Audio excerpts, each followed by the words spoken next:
प्रतिष्ठानतर्फे शेतकऱ्यांना मोफत फळझाडांचे वाटप.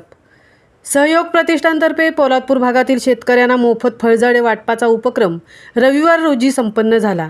सहयोग प्रतिष्ठान हा उपक्रम गेली 25 वर्ष सातत्यानं राबवत आहे. पर्यावरणाबरोबरच गरीब शेतकऱ्यांना फळझाडांपासून काही उत्पन्न मिळावे यासाठी सहयोग प्रतिष्ठान प्रयत्नशील आहे.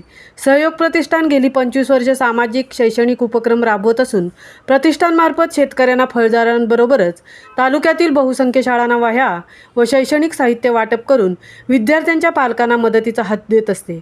रविवारी रोजी फळझाडे वाटप करताना प्रतिष्ठानचे संस्थापक विनायक चित्रे, कार्याध्यक्ष रमेश चव्हाण, विश्वस्त सुखदेव मोरे, सुरेंद्र जाधव, सुभाष ढाणे, लीलाजी शेडगे, ॲडव्होकेट विनय हाटे यांच्या उपस्थितीत फळझाडांचे वाटप करण्यात आले.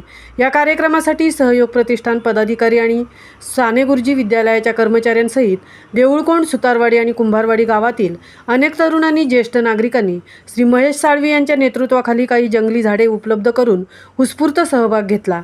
सहयोग प्रतिष्ठान व या तरुण मंडळीचे चिंच, आवळा, जांभूळ, रिठा, गुलमोहर, पल्टोफोरम, बाह्यावाह्या झाडांची लागवड मोठ्या प्रमाणात केली, तर शेतकऱ्यांना आंबा, शेवगा झाडांचे वितरण करण्यात आले. या कार्यक्रमासाठी स्थानिक नागरिकांनी आनंदाने वृक्षारोपणास सहकार्य केले. त्याबद्दल संस्थेचे अध्यक्ष मुणगेकर साहेब व इतर पदाधिकाऱ्यांनी स्थानिकांना धन्यवाद दिले आहेत. महामुंबईसह धनराज गोपाळ, पोलादपूर.